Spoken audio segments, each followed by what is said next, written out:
Eh, y quiero agradecer a todas las organizaciones que están proponiendo estas jornadas, porque me parece que es indispensable siempre hablar de la memoria, la verdad y la justicia, pero ahora parece más necesario que nunca, así que bueno, les agradezco muchísimo la invitación. Em, Voy a empezar leyendo una cosita. Creo que todos los que estamos aquí vamos a buscar siempre como fuente a los libros. ¿Tendrá primacía inmediata en la acción del gobierno de la educación la restauración del orden en todas las instituciones escolares? La libertad que proclamamos como forma y estilo de vida tiene un precio previo, necesario e inexcusable, el de la disciplina. El caso contrario solo significa alienación y en él se diluye toda posibilidad de realización personal y social auténticas. Estas palabras fueron palabras que se dijeron en cadena nacional, por radio y por televisión. Las dijo Ricardo Bruera, era el ministro de Educación que nombró la Junta Militar justo después del golpe. Y fíjense lo que se dice allí, el uso de las palabras. Lo primero que se presenta es que esa Junta Militar estaba buscando una libertad, la libertad que proclamamos como forma y estilo de vida. Vamos a reflexionar un poco sobre el uso de las palabras, qué tipo de libertad es esa que para construirla buscaron poner a la cultura como enemigo, como un foco especialmente apuntado para la destrucción. Creo que no hace falta decir todo lo que pasó en esos años, del 76 al 83, que son los años de los que se ocupan esa jornada, aquellos años y sus ecos en el presente, eh, la desaparición, el secuestro, la tortura, la violación, la muerte y la desaparición de 30.000 personas. eh, y hoy vamos a centrarnos especialmente en lo que fue el ataque a la cultura y a los libros para reflexionar sobre nuestro presente, para reflexionar un poco sobre cuál es el rol, cuál es la responsabilidad que tenemos como bibliotecarios o, en mi caso, que no soy bibliotecaria de profesión, como trabajadores de bibliotecas. Eh, Ese ataque a la cultura quedó muy expuesto, estaba atravesándolo todo, pero quedó muy expuesto en algunas cosas. Por ejemplo, el 29 de abril de 1976 fue la quema de libros en las instalaciones del ejército, camino a la Calera, una quema de libros que los militares convocaron a la prensa para que filmaran, para que documentaran y que para que mostraran eso después por los medios de comunicación como un mensaje. Terrorismo, estamos hablando de terrorismo de Estado, funciona así, ¿no? Haciendo cosas terribles, pero pensándolas también para que generen terror en los otros, para tener un efecto de sumisión, de espanto, de inmovilidad en relación justamente al miedo que producen. Otro evento en la historia de la quema de libros fue la quema de el 30 de agosto de 1980 en Sarandí. Ahí se quemaron 1,5 millones de libros, lo que equivalía a 24 toneladas. Imaginen eso, ¿no? 24 toneladas de libros. Y en relación a eso, muchas veces, aquí estoy barajando libros que después les voy a mostrar, muchas veces se ha hablado del lugar de Boris Spivakov en su trabajo en relación al Centro Editor de América Latina y a esos libros que fueron quemados en Sarandí, en unos terrenos vacíos. Hay imágenes realmente escalofriantes. Y en relación a ese ambiente que atravesábamos todos aquellos que vivimos durante la dictadura, la escritora Graciela Cabal decía: al principio tuvimos mucho miedo. Yo, cada vez que me iba para el CEAL, para el Centro Editor de América Latina, le decía a mi vecina de arriba que si a determinada hora no volvía, se llevara a mis 3 hijos a la casa de mi mamá. pero a la vez nos acostumbramos a trabajar en ese contexto de terror. El escritorio donde yo me sentaba, por ejemplo, tenía un agujero que fue dejado por el impacto de una de las bombas que tiraron a la editorial. Y yo apoyaba los papeles al lado. De repente llamaban de un depósito, nos avisaban que había habido un allanamiento y que venían para la redacción. Nosotros nos preparábamos, tirábamos carpetas, escondíamos agendas en el jardín, incinerábamos papeles, les decíamos a los vecinos que íbamos a hacer un asado y quemábamos papeles en la bañera que quedaba negra del humo. También las bañeras de nuestras casas estaban negras. Yo rompí y quemé muchos libros y fue una de las cosas de las que nunca me pude recuperar. Lo hacía y lloraba porque no quería que mis hijos me vieran, porque no quería que lo contaran en la escuela, porque no quería que supieran que su madre era capaz de romper libros, porque sentía mucha vergüenza. Los libros del depósito de Sarandí ardieron durante 3 días. Para todos los discursos negacionistas que están circulando en este momento esa imagen. Los libros que arden durante 3 días, 24 toneladas de libros. Y en relación al uso de las palabras, al uso extraño de las palabras, es importante recordar que, por ejemplo, el general Viola en algún momento condujo, pensó, coordinó, no sé cuál es la palabra correcta para usar, algo que se llamó Operación Claridad. Operación Claridad era un sistema de registros de los libros peligrosos, ¿no? Peligrosos para ellos. Ya vamos a hablar de por qué eran peligrosos. A través de fichas con un formato específico. Pero fíjense en eso, porque es muy importante pensar esos años en los términos del uso del lenguaje. Se llamaba Operación Claridad a un procedimiento oscurecedor.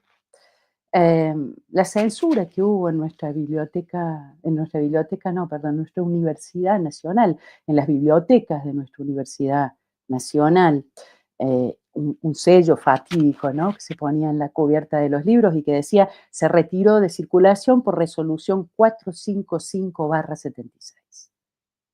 Esos libros escondidos, guardados y que recién los estudiantes y los docentes y todos los que hemos pasado por la Universidad Nacional pudimos acceder cuando regresó la democracia en 1983. Pero no se trataba solo de los libros, eso hay que pensar cuando uno habla de la censura. No se trata solo de eliminar ese libro, lo que se trata de eliminar es un lazo particular que las personas establecemos con los objetos culturales, con ciertas canciones, con ciertos cuadros, con ciertas películas, con ciertos actores y con ciertos libros. Es ese lazo el que se busca romper. Esto que dice la escritora Cabal, ¿no? No quería que mis hijos vieran que yo era capaz de quemar libros, todo lo que implica ese gesto. Y hay unos datos que son muy interesantes para pensar cómo juega ese lazo. Son datos que tomé de un artículo que se llama El terrorismo de Estado en las bibliotecas, Córdoba 1976-1983. El autor es Federico Ceballos. Y allí, en un trabajo muy interesante, se citan los datos de un informe de la UNESCO, un informe en relación a los hábitos culturales, a la cultura en Latinoamérica. Les voy a compartir 2 datos que muestran por qué los gobiernos, no solo los gobiernos dictatoriales, los gobiernos autoritarios, buscan romper ese lazo que las personas establecemos con los objetos culturales.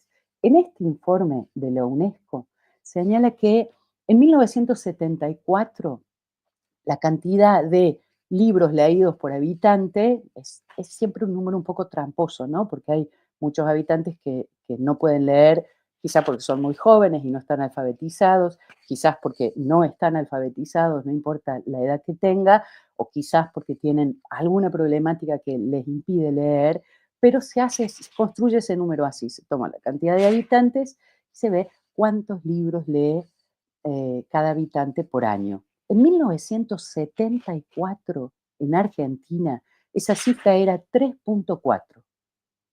Tres libros y medio, digamos, por habitante por año. En 1976 esa cifra baja a 1,76 y en 1981 baja a 0,8. Ahí, esa cifra nos está mostrando hasta qué punto lo que se rompe es mucho más que decir, este libro determinado no lo pueden leer. Se rompe una cultura lectora, se rompe una capacidad de construir pensamiento crítico y de pensar alternativas al mundo en el que uno vive. Y otro dato que tomo de ese informe de la UNESCO que cita Federico Ceballos en su artículo, señala que un dato que es muy interesante de pensar en cada cultura, en cada sociedad, en cada momento, que es el número de palabras promedio por habitante. Quiere decir el recurso léxico que tenemos, cuántas palabras usamos para expresar lo que queremos expresar. En 1974, un argentino tenía disponible un repertorio de un promedio de 4.000 a 5.000 palabras. Del 76 al 80, esa cifra baja de 1.500 a 2.000 palabras, menos de la mitad. Uno podrá decir, bueno, pero esto que son las herramientas para expresar no solo lo que queremos decir, sino lo que pensamos. Pensamos dentro de la matriz del lenguaje. A menos vocabulario hay menos matiz, a menos matiz hay mucha más probabilidad de que triunfen y se fortalezcan los discursos autoritarios que se caracterizan por un pensamiento único, ¿no? Por un pensamiento que es la verdad, entre millones de comillas, y todo lo demás es herejía, para decirlo en términos religiosos. Pienso en el uso de la palabra libertad en ese texto pequeño que les leí de Bruera, el ministro de Educación, durante el primer tiempo de la última dictadura cívico-militar, el uso de la palabra claridad en esta estrategia de Viola para prohibir ciertos libros, pienso en la reducción de vocabulario y por ende, como les decía, de la capacidad de pensamientos que incluyan los matices y todo eso me hace pensar en un libro extraordinario de George Orwell, eh, 1984, una distopía, una sociedad futura que Orwell imaginaba, bastante parecida a la nuestra, si uno puede reconocer los matices y las metáforas, que tenía muchas características, pero una de sus características era haber creado una nueva lengua, la neolengua, que se caracterizaba justamente por eso, por no tener matices y por vaciar ciertas palabras de significado, cargándoles su significado contrario. Y lo que implicaba eso como robo, como sustracción del léxico de los hablantes. Pongo un ejemplo. En 1984, el Ministerio de la Paz, así se llama, en realidad es el Ministerio de Guerra, ¿no? El Ministerio del Amor es el lugar donde llevan a los disidentes políticos para torturarlos. Eh, Todo el tiempo lo que hay es un vaciamiento de ciertas palabras para cargarlas con otras cosas, algo que sucede de una forma muy potente en nuestra época. Creo que ese es un libro al cual todos los bibliotecarios, todas las personas que trabajamos en bibliotecas, tendremos que volver una y otra vez, como las más grandes distopías de la literatura, 1984, El cuento de la criada, Fahrenheit 451. En esas novelas siempre está prohibido leer o escribir o ambas cosas. Está muy claro que la lectura y la escritura es una herramienta de liberación, ¿sí? En años atrás hubiéramos dicho una herramienta libertaria, pero también ahí hay un vaciamiento de una palabra para ponerle otra cosa, ¿no? Siempre que pensamos en prohibiciones de libros, en quemas de bibliotecas, en censura, quizás el primer ejemplo que nos viene a la mente es el de la biblioteca de Alejandría, ¿no? Es lo primero que uno piensa, pero es muy interesante pensar junto con Fernando Báez, en un libro muy valioso que se llama Historia Universal de la Destrucción de los Libros, cómo él plantea que desde que aparecieron los libros, perdón, en el formato que fuera, ¿no? Ya fuera una tablilla de arcilla, no importa el formato que tuviera, desde que aparecieron, ahí a la par apareció también la prohibición de libros y la destrucción de libros. Eso es más que interesante, porque a veces uno piensa que eso solo está en determinadas épocas, y dice, bueno, durante la Segunda Guerra Mundial, bueno, durante la conquista, y eso ha estado siempre. Y eso requiere, como trabajadores de bibliotecas y como trabajadores en el área de la cultura, de mantener una alerta permanente, siempre. Eh, en toda época, la destrucción busca su blanco. Es casi como si fuera una fuerza, una entidad propia, ¿no? Eh, yo siempre pienso en la saga de los confines, esa hermosa trilogía que escribió Liliana Bodoc. Allí hay un personaje muy particular que es como la encarnación del mal, y está eso presente, la idea de que el afán de destrucción encarna en diferentes personas, en diferentes épocas, en diferentes sociedades, en diferentes momentos. Allí Liliana Bodoc también plantea de qué manera ese odio, ese afán de destrucción puede entrar en una sociedad y puede entrar en el cuerpo social y en cada uno de los integrantes de esa sociedad. Y yo no puedo dejar de pensar en un precioso poema de Wisława Szymborska, premio Nobel polaca, una poeta extraordinaria, que se llama El odio. Un poema que pone un poco en escena hasta qué punto el odio es una emoción poderosa, ¿no? No tiene que ver con una debilidad, una fragilidad, sino por el contrario, muchos cuando practican el odio se sienten más fuertes. Ese poema termina diciendo, en todo momento, el odio, listo para nuevas tareas. Si tiene que esperar, espera. Dicen que es ciego. Ciego, tiene el ojo certero del tirador y solamente él mira hacia el futuro con confianza. Es una gran poeta y creo que nos da una gran herramienta ahí. Atención, el ojo que mira con confianza, el único que mira con confianza hacia el futuro, es el odio. Y eso requiere una alerta permanente. Y si toda época busca su blanco, nuestra responsabilidad como bibliotecarios o como personas que trabajamos en bibliotecas, es pensar esta historia, como nos proponen estas jornadas, este fragmento de historia 76 al 83, pero también pensar desde aquellas tablillas sumerias que también sufrieron destrucción, a hoy, cómo está funcionando la censura y la restricción en nuestro presente. Y estar alertas y estar atentos y pensar que en nuestra época los censores, la censura, que la censura siempre es el achicamiento de lo pensable, ¿no? La restricción de ciertos límites.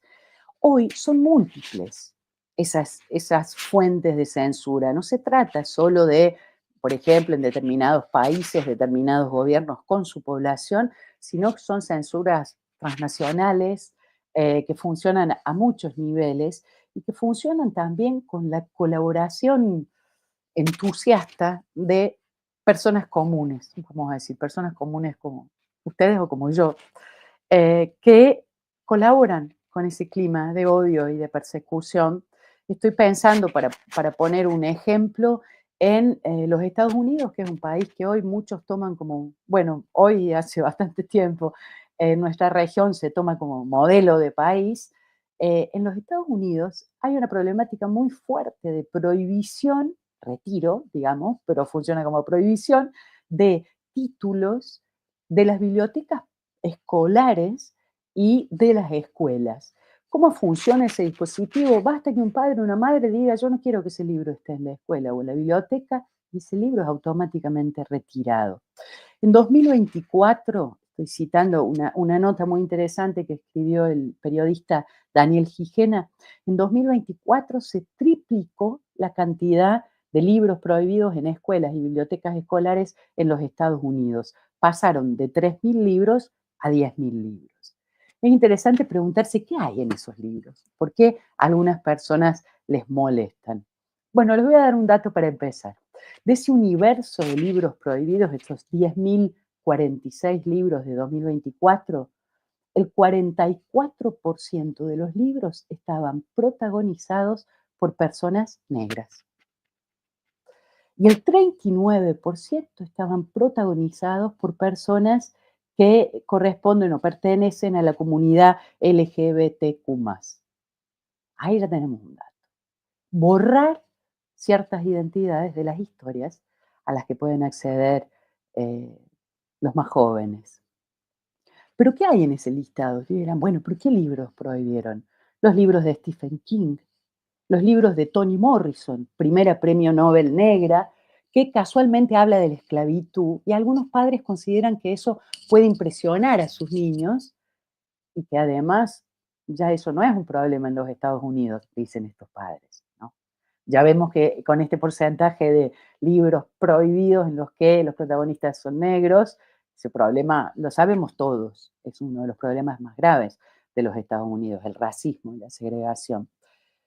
Hay prohibidos libros de García Márquez, hay prohibidos libros de García Lorca, de Agatha Christie, de Margaret Atwood, porque, por supuesto, el cuento de la criada.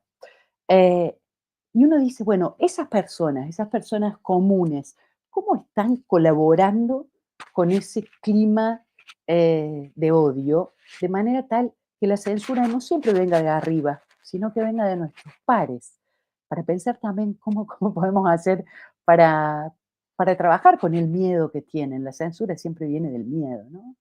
Ciertos miedos, ciertos problemas con la propia identidad. Pero pienso esto en Estados Unidos no es algo nuevo.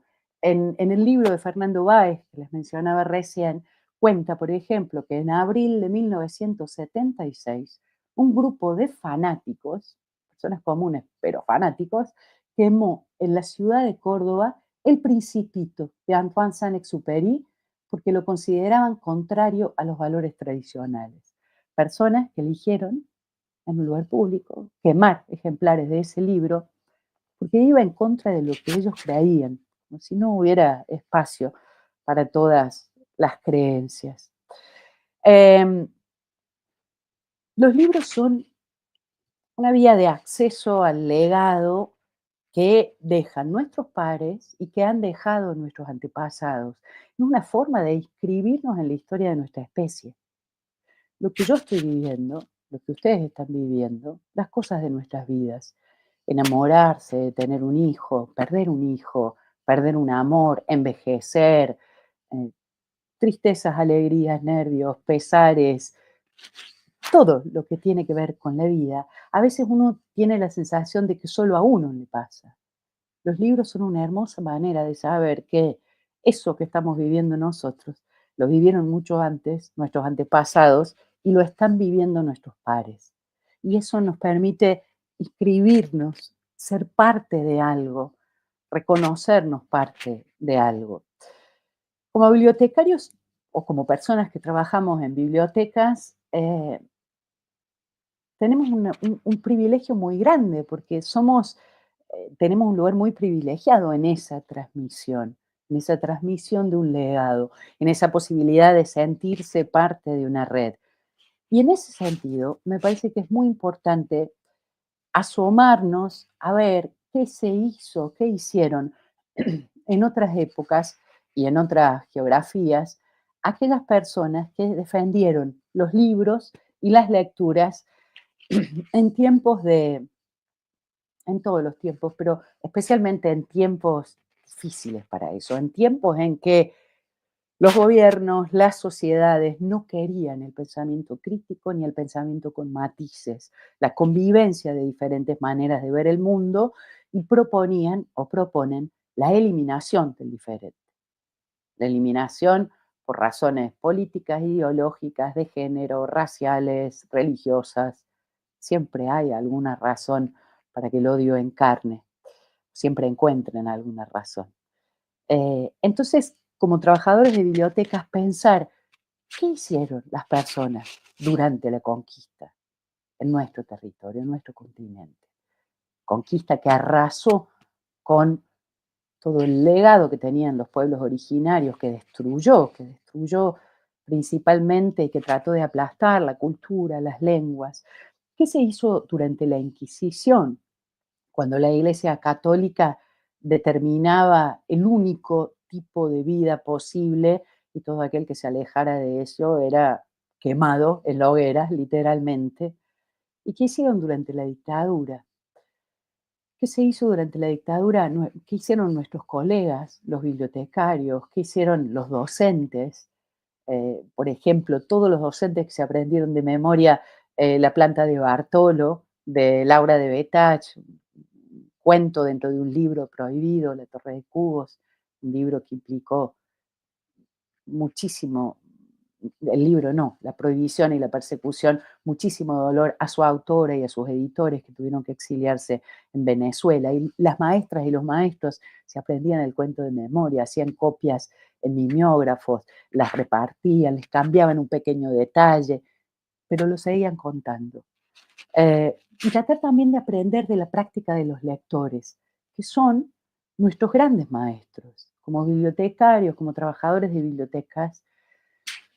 Tenemos que estar todo el tiempo mirando a los lectores. Ellos son nuestros maestros y ellos nos van abriendo el campo de ese espacio que tenemos para compartir con otros. Y en ese sentido les quiero mencionar un libro que para mí es muy valioso para pensar estos años de los que nos estamos ocupando en la jornada, y que es La Biblioteca Roja, brevísima relación de la destrucción de los libros, un libro publicado aquí en Córdoba por Documenta Escénicas, y los autores son Agustín Berti, Gabriela Alac y Tomás Alzogaray Banela, y que ese libro trabaja justamente en la recuperación de una biblioteca enterrada durante la dictadura, y luego desenterrada hace pocos años en un proceso que fue registrado fotográficamente desde las palabras.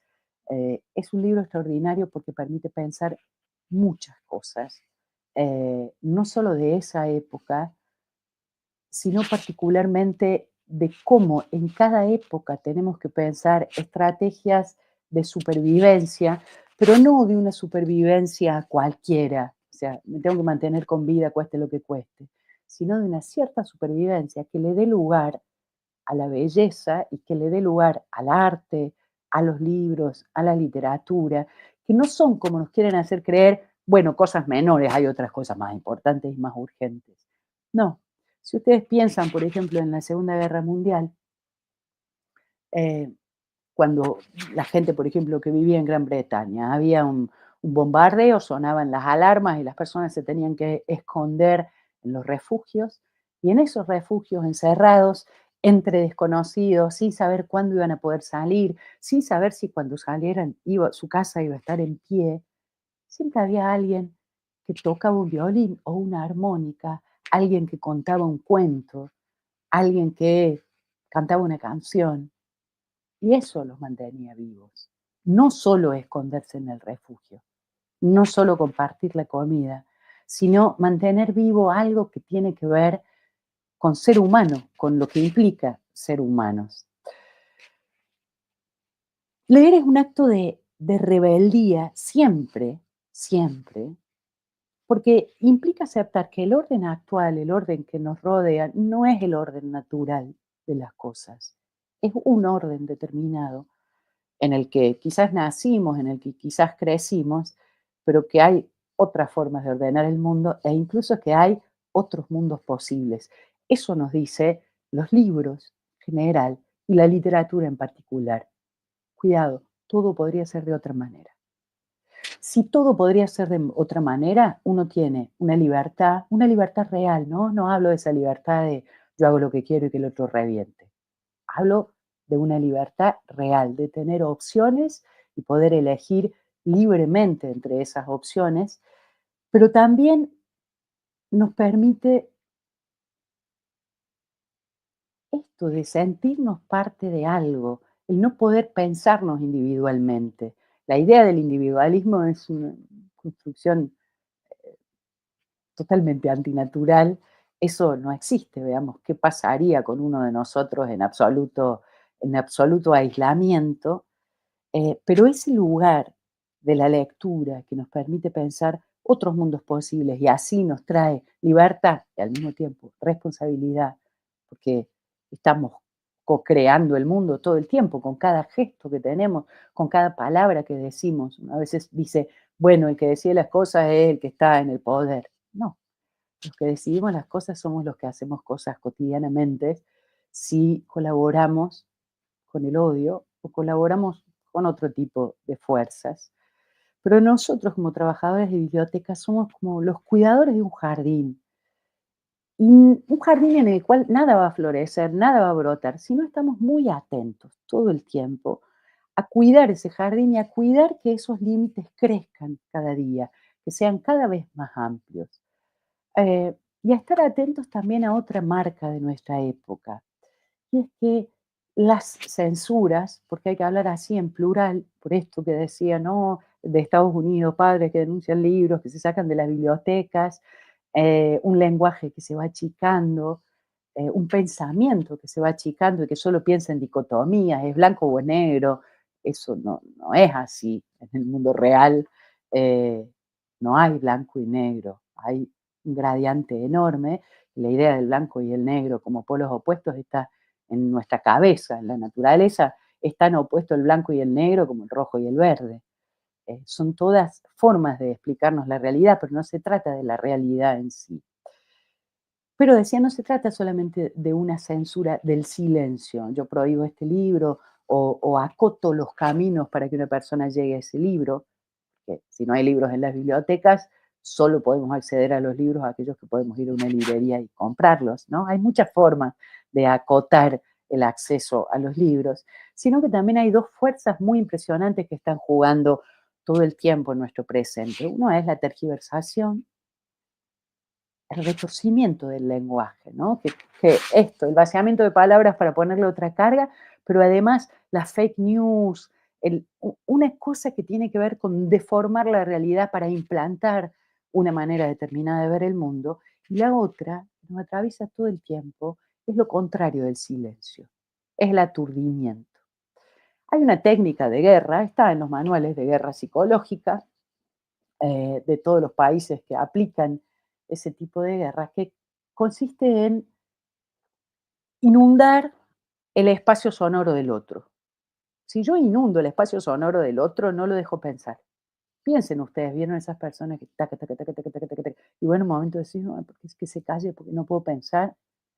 Piensen en las estafas telefónicas, ¿no? Cuando nos llaman y nos dicen, no, sí, pero tiene que mandarle el código tal, pero tiene que hacer tal cosa, no, no puede cortar, no, no. Lo que están haciendo es, no te podés despegar de esa llamada, entonces no tenés la pausa para poder pensar. Eso nos pasa todos los días, todo el tiempo. El modo en que se están comportando los medios de comunicación, las empresas de medios de comunicación, no estoy hablando de los periodistas que son trabajadores que generalmente, como todos nosotros, respondemos a nuestros empleadores en la medida que podemos y en la medida en que lo soportamos y estemos dispuestos.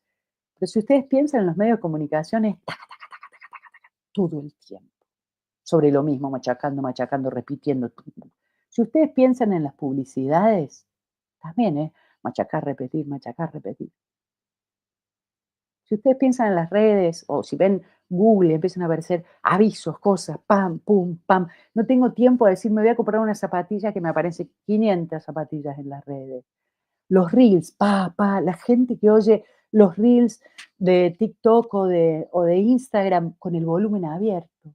La gente que va por la calle oyendo los audios o que oye los audios en la sala de espera del médico, en lugar de ponerse el teléfono, como hay que ponérselo en el oído, ¿no? O ponerte auriculares. Entonces uno está oyendo la tía que le grita porque no compró la cosa y el TikTok de Ricardo Montaner diciendo tal cosa y la pelea de este con cuál y las noticias y el nuevo decreto y pam, pam, pam. Y nos hacen creer que eso es estar informados. Eso es estar alienados. Y también funciona como una forma de censura. Se puede leer si uno ve el noticiero a la mañana, al mediodía o a la noche. Después tenés la calma, el espacio mental para leer. No. ¿Tenés el espacio mental para pensar? si uno prende la televisión y todo el mundo grita. No sé por qué grita, porque usa el micrófono, pero grita. No, esa es otra forma de censura.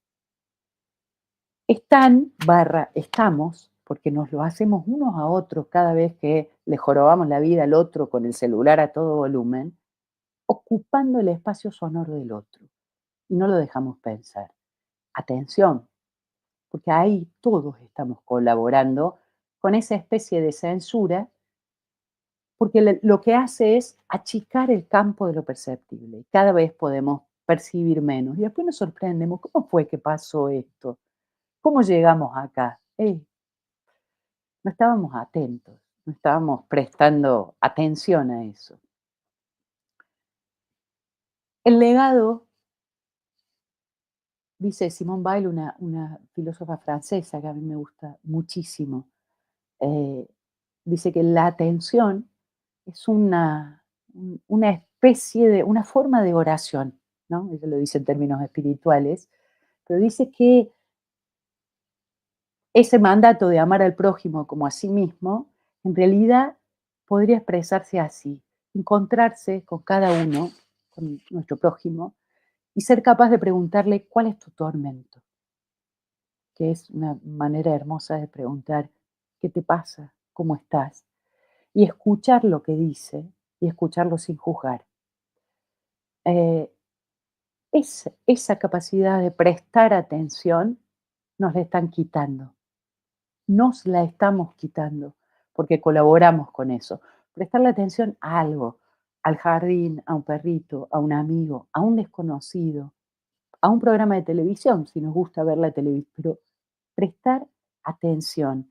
Ahí me parece que hay realmente una posibilidad de cambiar ciertas cosas. Prestar atención a los lectores que llegan a nuestra biblioteca, no como un usuario que viene a pedir, sino eso, como alguien que llega y uno puede preguntar, le va a preguntar cómo estás, porque preguntarle cuál es tu tormento puede resultar impactante para el otro, pero en el corazón tener eso presente, la capacidad de atender al prójimo, de prestarle atención. Y la capacidad de atender a los libros. Yo he estado citando algunas lecturas de libros que quiero recomendar: Un golpe a los libros, un libro clásico de Hernán Invernizzi y Judith Gosciol. Este es el libro que mencioné de Fernando Báez, Historia Universal de la Destrucción de los Libros. La Biblioteca Roja, que les mostré recién, un libro imprescindible. Y cualquier libro de Wisława Szymborska, pero bueno, este es la poesía no completa. Eh, Tratar de pensar estos 4 ejes, esa es como la invitación que vengo a hacer a todos los colegas que estén participando de estas jornadas. Volver a poner en juego estos 4 términos de la charla: las bibliotecas como espacios privilegiados para ese lugar que tenemos de puentes, de enlace, de guardianes, pero guardianes en el buen sentido. Por eso hablo de un jardín, como jardineros que cuidan algo que es de todos y algo que se convierte en un espacio vital para la cultura. No hace falta decir, me parece, entre nosotros, el lugar primordial que tiene la construcción de la identidad, atravesando todos estos temas que he ido tocando a lo largo de la charla, y después pensar la memoria, pero pensar la memoria siempre, tenemos que anclarnos en estos años, ¿no? Con todos los discursos negacionistas que hay, uno diría que ya no hace falta seguir insistiendo en verdades históricas, como los 30.000, todo lo que pasó, el terrorismo de Estado, pero parece que es necesario, así que vamos a hacerlo. Pero también pensar en una memoria. Hay un fragmento muy hermoso de Alicia en el País de las Maravillas, cuando creo que es la reina que dice, eh, rara memoria en la que solo trabaja hacia atrás, ¿sí? La que solo trabaja hacia el pasado. La memoria es un eslabón, un engranaje, un eje en el cual gira la historia. esa memoria es la que nos permite hoy ver ciertas cosas que si no, no veríamos. Entonces, la propuesta es tratar de pensar esos años, traerlos a la memoria y traerlos a la voz, a hablar de esos años con los estudiantes, con los usuarios de las bibliotecas, con nuestros colegas, con nuestros amigos, pero también pensar cómo esos años trabajan en nuestro presente y qué de nuestro presente hace eco en aquello y aprender de tomar ese legado de nuestros padres y nuestros antepasados sobre qué hicieron ellos desde Sumeria hasta ayer para, no quiero decir combatir la censura, pero oponerle otra fuerza, una fuerza que tenga que ver realmente con una idea de comunidad y con una idea de que hay que ampliar los límites de lo que podemos pensar para, para realmente tener lo que deberíamos tener, que es un jardín donde todos podamos estar bien, acorde a lo que somos y acorde a lo que necesitamos. Bueno, vuelvo a agradecer muchísimo a todos los organizadores de la jornada. Para mí realmente es un enorme privilegio haber podido participar y por supuesto voy a quedarme después en el canal de YouTube, en los canales de YouTube en los que se está transmitiendo para escuchar a los colegas. Así que les agradezco muchísimo.